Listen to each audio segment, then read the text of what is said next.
HSC 2026 batch কি অবস্থা সবার? তোমাদের আজকের ক্লাস যুক্তিবিদ্যা দ্বিতীয় পত্র ওয়ান শট এমসিকিউ। টপিক থাকছে প্রথম অধ্যায় যৌক্তিক সংজ্ঞা। আমরা শুরু করছি। সংজ্ঞায় জাত্যার্থের কম গুণ উল্লেখ কোন ধরনের ত্রুটি নির্দেশ করে? কোন ধরনের? এটি কি অতিব্যাপক সংজ্ঞা নির্দেশ করে। যৌক্তিক সংজ্ঞার নিয়ম হলো পদের সম্পূর্ণ যথার্থ প্রকাশ করতে হবে।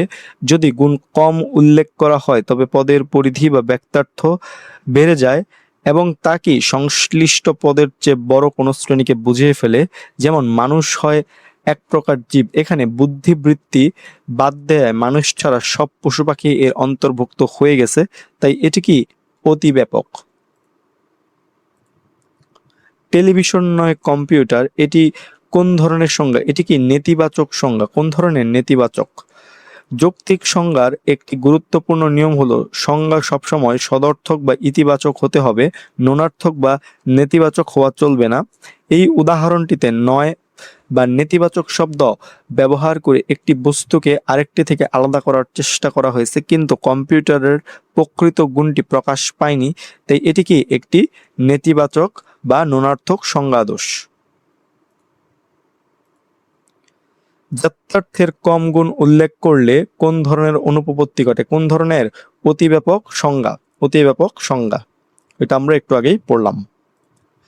সিংহ হলো পশুরাজ, এই সংজ্ঞায় কোন ধরনের অনুপপত্তি ঘটেছে? এই সংজ্ঞায় কি রূপক সংজ্ঞার অনুপপত্তি ঘটেছে। সংজ্ঞা ভাষা হতে হবে কি সরল, সহজ ও স্পষ্ট। কোনো রূপক, আলংকারিক বা কবিতার মতো ভাষা ব্যবহার করা যাবে না। পশুরাজ শব্দটি একটি রূপক বা উপাধি যা সিংহের কোনো যৌক্তিক বা প্রকৃত জাত্যর্থ প্রকাশ করে না, তাই এটি কি একটি রূপক সংজ্ঞাজনিত অনুপপত্তি। সংজ্ঞায় জাত্যার্থের অতিরিক্ত গুণ উপলক্ষণ উল্লেখ করলে কোন ধরনের অনুপপত্তি ঘটে? কোন ধরনের অনুপপত্তি ঘটে? বাহুল্য সংজ্ঞাজনিত অনুপপত্তি ঘটে। সংজ্ঞায় মূল জাত্যার্থের বাইরে অতিরিক্ত গুণ যোগ করা নিষিদ্ধ, তবে অতিরিক্ত গুণটি যদি উপলক্ষণ যা জাত্যার্থ থেকে অনিবার্যভাবে আসে, যেমন মানুষের বিচার বুদ্ধি বা মরণশীলতা হয়, তবে তাকে কি বাহুল্য সংজ্ঞা বলে। যেমন মানুষ হয় বুদ্ধিসম্পন্ন মরণশীল জীব, এখানে মরণশীলতা একটি উপলক্ষণ যা উল্লেখ করার প্রয়োজন কি ছিল না। মানুষ হলো বুদ্ধিসম্পন্ন সংস্কৃতিবান জীব সংজ্ঞাটিতে কোন ধরনের অনুপপত্তি ঘটেছে? সংজ্ঞাটিতে কি অব্যাপক অনুপপত্তি ঘটেছে। এখানে মূল জাত্যার্থের অর্থাৎ কি বুদ্ধিসম্পন্ন জীবের সাথে সংস্কৃতিবান নামক একটি অতিরিক্ত বিচ্ছেদ্য অবান্তর লক্ষণ যোগ করা হয়েছে। এর ফলে সব মানুষ এই সংজ্ঞার ভেতরে পড়ে না, কারণ আদিম বা অসংস্কৃত মানুষ কি বাদ পড়ে যায়। গুণ বাড়িয়ে দেওয়ায় পদের পরিধি সংকুচিত বা ছোট হয়ে গেছে, তাই এটি কি একটি অব্যাপক সংজ্ঞা। শিক্ষক হন এমন ব্যক্তি যিনি শিক্ষা দান করেন, এখানে সংজ্ঞার কোন ধরনের অনুপপত্তি ঘটেছে? এখানে কি সংজ্ঞার চক্র অনুপপত্তি ঘটেছে। সঙ্গেয় পদে যে শব্দ থাকে সংজ্ঞার্থে পদে কি সেই একই শব্দ বা তার সমার্থক শব্দ ঘুরিয়ে ফিরিয়ে ব্যবহার করলে তাকে চক্র সংজ্ঞা বলা হয়। যৌক্তিক সংজ্ঞা হলো হচ্ছে কি যে জাত্যার্থের পূর্ণ বর্ণনা। জাত্যার্থের কি পূর্ণ বর্ণনা। যুক্তিবিদ্যায় যৌক্তিক সংজ্ঞা বা যৌগিক সংজ্ঞা বলতে কোনো পদের আবশ্যিক গুণের বা জাত্যার্থের সম্পূর্ণ ও নিখুঁত প্রকাশকে বোঝায়। এটি আংশিক বা ব্যক্তার্থ অর্থাৎ কি সংখ্যার বর্ণনা নয়। কোন পদের সংজ্ঞার জাত্যার্থের অতিরিক্ত গুণ হিসেবে উপলক্ষণ উল্লেখ করা হলে কোন ধরনের সংজ্ঞা অনুপপত্তি ঘটে? কোন ধরনের? বাহুল্য সংজ্ঞা অনুপপত্তি ঘটে। এটিও আমরা কি আগেই পড়ে আসছি। সংজ্ঞায় জাত্যার্থের কম গুণ উল্লেখ করা হলে কোন ধরনের সংজ্ঞা অনুপপত্তি ঘটে? বাহুল্য সংজ্ঞা অনুপপত্তি ঘটে। সংজ্ঞায়নে পদের কি উল্লেখ করা হয়? সংজ্ঞায়নে কি পদের জাত্যার্থ উল্লেখ করা হয়। কি উল্লেখ করা হয়? জাত্যার্থ। সংজ্ঞার মূল ভিত্তি হলো জাত্যার্থ বা পদের আবশ্যিক গুণ। সংজ্ঞায় কখনো পদের সংখ্যা বা ব্যক্তার্থ গোনা হয় না, বরং গুণ বা জাত্যার্থই কি প্রকাশ করা হয়। নিচের কোনটির সংজ্ঞা দেওয়া যায় না? কোনটির সংজ্ঞা দেওয়া যায় না? আত্মার সংজ্ঞা দেওয়া যায় না। সব পদের সংজ্ঞা দেওয়া সম্ভব নয়। আত্মা, ঈশ্বর, দেশ, কাল এগুলো কি অত্যন্ত পরম বা অনন্য সাধারণ বিষয়। এদের কোনো আসন্নতম জাতি বা বিভেদক লক্ষণ খুঁজে পাওয়া যায় না, তাই কি এদের যৌক্তিক সংজ্ঞা দেওয়া সম্ভব নয়। যৌক্তিক সংজ্ঞার ভাষা কিরূপ হবে? কিরূপ হবে? এটি কি স্পষ্ট হবে এবং প্রাঞ্জল হবে। স্পষ্ট এবং প্রাঞ্জল। সংজ্ঞার মূল উদ্দেশ্যই হলো কোনো অজানা বা জটিল পদকে সবার সামনে সহজ ও বোধগম্য করা। তাই এর ভাষা সবসময় রূপক, অলংকার বা দুর্বোধ্যতা বর্জিত এবং কি সুস্পষ্ট, স্পষ্ট ও প্রাঞ্জল হতে হবে। যৌক্তিক সংজ্ঞায় নিচের কোনটি উল্লেখ করা প্রয়োজন? কোনটি উল্লেখ করা প্রয়োজন? বিভেদক লক্ষণকে উল্লেখ করা প্রয়োজন। একটি আদেশ সংজ্ঞা তৈরি করতে দুইটি জিনিস লাগে, এক হচ্ছে আসন্নতম জাতি, দুই বিভেদক লক্ষণ। বিভেদক লক্ষণই এক জাতিকে অন্য জাতি থেকে আলাদা করে চেনায়, যেমন কি মানুষের ক্ষেত্রে বুদ্ধিবৃত্তি। সুখ হলো দুঃখের অনুপস্থিতি। বাক্যটিতে কোন ধরনের অনুপপত্তি ঘটেছে? কোন ধরনের? সেটা হচ্ছে কি ননার্থক সংজ্ঞাজনিত অনুপপত্তি ঘটেছে। এখানে সুখ কি তা ইতিবাচকভাবে না বুঝিয়ে অনুপস্থিতি বা কি নেতিবাচকতার মাধ্যমে বোঝানো হয়েছে। যুক্তিবিদ্যার নিয়ম অনুযায়ী কোনো পদের সদর্থক রূপ থাকা সত্ত্বেও তার ননার্থক সংজ্ঞা দেওয়া কি ত্রুটিপূর্ণ। সংজ্ঞায় কি প্রকাশিত হয়? সংজ্ঞায় প্রকাশিত হয় হচ্ছে কি আসন্নতম জাতি ও বিভেদক লক্ষণ। আসন্নতম জাতি ও বিভেদক লক্ষণ। যৌক্তিক সংজ্ঞার প্রথম প্রচলন করেন কে? যৌক্তিক সংজ্ঞার প্রথম প্রচলন করেন হচ্ছেন কে? অ্যারিস্টটল। কে প্রকাশ করেন? অ্যারিস্টটল। গ্রিক দার্শনিক এবং যুক্তিবিদ্যার জনক অ্যারিস্টটলই সর্বপ্রথম যৌক্তিক সংজ্ঞার নিয়মাবলী ও এর কি ধারণার প্রাতিষ্ঠানিক রূপ দেন। সর্বপ্রথম কোন যুক্তিবিদ যৌক্তিক সংজ্ঞার ধারণা প্রবর্তন করেন? অ্যারিস্টটল। এটা আমরা একটু আগেই পড়লাম। যৌক্তিক সংজ্ঞার আলোচ্য বিষয় কোনটি? আলোচ্য বিষয় হচ্ছে কি অনুমান। কি অনুমান।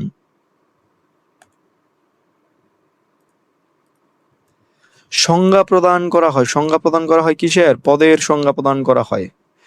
আমরা বাস্তব জগতের কোনো রক্ত মাংসের মানুষ বা কাঠের চেয়ারের সংজ্ঞা দিই না। আমরা ব্যাকরণ বা যুক্তিবিদ্যার পদের সংজ্ঞা দিই। বস্তু বা ব্যক্তির দেওয়া হয় হচ্ছে কি বর্ণনা। ফুল হয় পুষ্প, এটি কোন ধরনের সংজ্ঞা? এটি একটি চক্র সংজ্ঞা। ফুল এবং পুষ্প দুটি সমার্থক শব্দ। সঙ্গীয় পদের অর্থ স্পষ্ট করার জন্য সমার্থক শব্দ ব্যবহার করলে কোনো নতুন তথ্য জানা যায় না। একেই বলা হচ্ছে কি চক্র বা ঘুরিয়ে ফিরে কি একই কথা বলা। যৌক্তিক সংজ্ঞা হচ্ছে একটি কি? যৌক্তিক সংজ্ঞা হচ্ছে একটি বৈজ্ঞানিক প্রক্রিয়া। যৌক্তিক সংজ্ঞা কোনো সাধারণ বা লৌকিক মনগড়া কথা নয়। এটি নির্দিষ্ট 5টি নিয়ম মেনে চলে এবং এর একটি সুনির্দিষ্ট যৌক্তিক কাঠামো রয়েছে, তাই এটি কি একটি সুশৃঙ্খল বৈজ্ঞানিক প্রক্রিয়া। নিচের কোনটি যৌক্তিক সংজ্ঞার আলোচ্য বিষয়? কোনটা? যাত্রার্থ। কি যাত্রার্থ হচ্ছে কি যৌক্তিক সংজ্ঞার আলোচ্য বিষয়।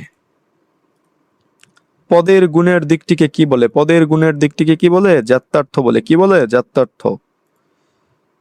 যুক্তিবিদ্যায় পদের দুটি দিক থাকে, এক হচ্ছে সংখ্যার দিক যেটি কি ব্যক্তার্থ এবং আরেকটা হচ্ছে কি গুণের দিক যেটি হচ্ছে কি যাত্রার্থ। সহজে ও সংজ্ঞার্থ পরস্পর বিনিময়যোগ্য হওয়ার কারণ কি? কারণটা হচ্ছে কি যে ব্যক্তার্থ সমপরিমাণ বলে। ব্যক্তার্থ কি সমপরিমাণ বলে। যৌক্তিক সংজ্ঞার অংশ কয়টি? যৌক্তিক সংজ্ঞার অংশ হচ্ছে কয়টা? দুইটা। কয়টা? দুইটা। একটা কি সংজ্ঞেয় পদ এবং আরেকটা হচ্ছে কি সংজ্ঞার্থ পদ। নিচের কোনটি সংজ্ঞা দেওয়া যায় না? বেগুনি রঙের সংজ্ঞা দেওয়া যায় না। মৌলিক গুণ বা সরল সংবেদন যেমন নির্দিষ্ট একটি একক রং, মিষ্টি স্বাদ, টক স্বাদ ইত্যাদি যৌক্তিক সংজ্ঞা দেওয়া যায় না, কারণ এদের কোনো উপজাতি বা আসন্নতম জাতি নেই, শুধু অনুভব করা যায়।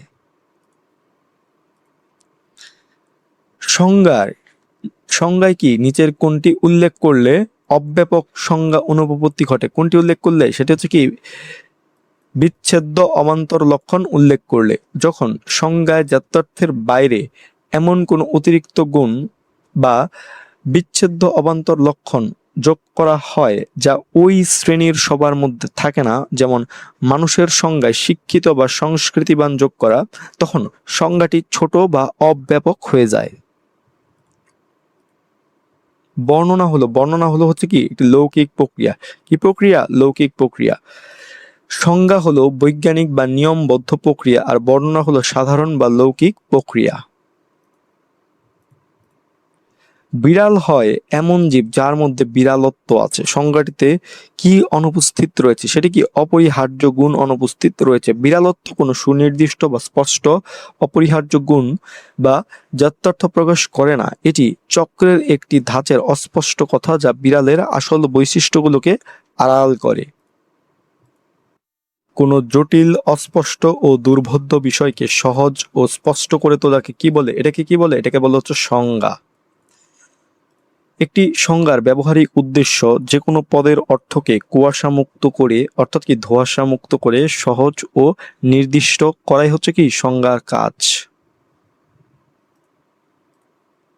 নিচের কোনটি রূপক সংজ্ঞা? নিচের কোনটা রূপক সংজ্ঞা? সেটা কি? কোকিল হলো বসন্তের দূত। এটি কি একটি রূপক সংজ্ঞা? বসন্তের দূত এখানে একটি কি কাব্যিক বা আলংকারিক উপমা। বিজ্ঞান বা যুক্তির ভাষায় কোকিলের সংজ্ঞায় এমন রূপক শব্দ ব্যবহার করলে কি সংজ্ঞা দোষ ঘটে। যৌক্তিক সংজ্ঞা হলো হচ্ছে কি যে কোনো পদের যাত্রার্থের পূর্ণ প্রকাশ। কোনো পদের যাত্রার্থের কি পূর্ণ প্রকাশ। এটি সংজ্ঞার একদম মূল এবং স্ট্যান্ডার্ড সংজ্ঞা যে যাত্রার্থের আংশিক নয় বরং পূর্ণ প্রকাশ হতে হবে। যুক্তিবিদ্যায় মৌলিক সংজ্ঞার ধারণা প্রবর্তন করেন। যুক্তিবিদ্যায় মৌলিক সংজ্ঞার ধারণা প্রবর্তন করেন কে? অ্যারিস্টটল। কে? অ্যারিস্টটল। কোনটি বর্ণনার সাথে সম্পর্কিত নয়? আকাঙ্ক্ষা বর্ণনার সাথে সম্পর্কিত নয়। কোনো কিছুর বর্ণনা দিতে আমাদের যেটা প্রয়োজন যে স্মৃতি, কল্পনা, আরেকটা কি চিন্তা, কিন্তু মানুষের আকাঙ্ক্ষা বা ইচ্ছার বর্ণনা কোনো মানসিক উপাদান বা প্রক্রিয়া নয়। শিক্ষা হয় জাতির মেরুদণ্ড, এটি কোন ধরনের সংজ্ঞা? এটি কি একটি রূপক সংজ্ঞা? কি সংজ্ঞা? রূপক সংজ্ঞা। মেরুদণ্ড শব্দটির ব্যবহার করা হয়েছে এখানে রূপক অর্থে। শিক্ষা কোনো শারীরিক হার বা মেরুদণ্ড নয়, এটি একটি আলংকারিক বাক্য মাত্র, তাই এটি কি একটি রূপক সংজ্ঞা।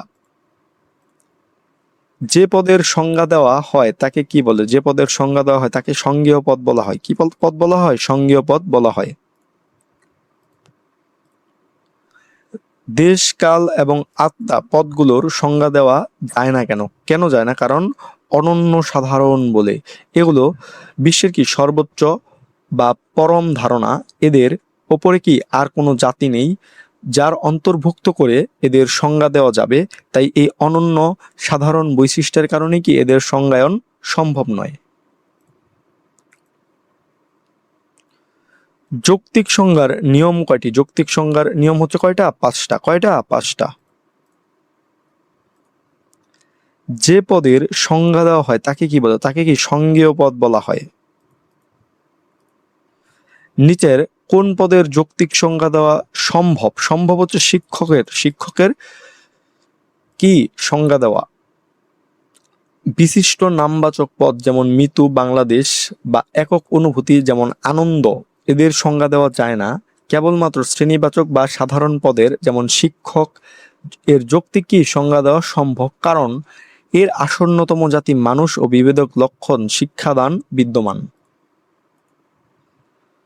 কোন সংজ্ঞায় সমার্থক শব্দ ব্যবহৃত হয়? কোন সংজ্ঞায়? চক্র সংজ্ঞায় সমার্থক শব্দ ব্যবহার করা হয়। চক্র বা বৃত্তের মতো ঘুরপাক খাওয়া সংজ্ঞেয় পদের একই অর্থ বহনকারী ভিন্ন ভিন্ন শব্দ বা সমার্থক শব্দ ব্যবহার করলেই কি তা চক্র সংজ্ঞায় রূপ নেয়। নিচের কোনটির যৌক্তিক সংজ্ঞা দেওয়া যায়? কোনটির যায়? সেটা হচ্ছে কি শ্রেণীবাচক পদের যৌক্তিক সংজ্ঞা দেওয়া যায়। কেবলমাত্র শ্রেণীবাচক বা সাধারণ পদেরই কি যৌক্তিক সংজ্ঞা দেওয়া যায়। বিশিষ্ট বা একক ব্যক্তি বস্তুর সংজ্ঞা দেওয়া যায় না। প্রতিটি শিশুই এক একটি ফুল সংজ্ঞাটিতে কোন ধরনের সংজ্ঞা দোষ ঘটেছে? কোন ধরনের রূপক সংজ্ঞা দোষ ঘটেছে? শিশুকে ফুলের সাথে তুলনা একটি সুন্দর সাহিত্যিক উপমা বা রূপক প্রকাশ, কিন্তু যুক্তিবিদ্যায় এটি কি একটি গুরুতর সংজ্ঞা দোষ। মানুষ হয় মানব, এটি কোন ধরনের সংজ্ঞা? এটিও কি একটি চক্রক সংজ্ঞা, কারণ কি মানুষ মানব সমার্থক শব্দ, দুইটাই কি সমার্থক শব্দ। কোনটি পরতম জাতির দৃষ্টান্ত? দ্রব্য। পরতম জাতি হলো সর্বোচ্চ জাতি, যার উপরে আর কোনো জাতি ভাবা যায় না। যুক্তিবিদ্যায় দ্রব্য হলো এমন একটি সর্বোচ্চ ধারণা বা পরতম জাতি যার নিচে অন্য সব উপজাতি যেমন জীব, মানুষ ইত্যাদি অবস্থান করে। ঠিক আছে, তাই এখানে সঠিক উত্তর কি দ্রব্য। তো এই ছিল যুক্তিবিদ্যা দ্বিতীয় পত্র ওয়ান শট এমসিকিউ। টপিক ছিল প্রথম অধ্যায় যৌক্তিক সংজ্ঞা। পরবর্তী অধ্যায়গুলোর এমসিকিউ আসছে। তোমাদের সকলের জন্য শুভকামনা রইল। ধন্যবাদ সকলকে।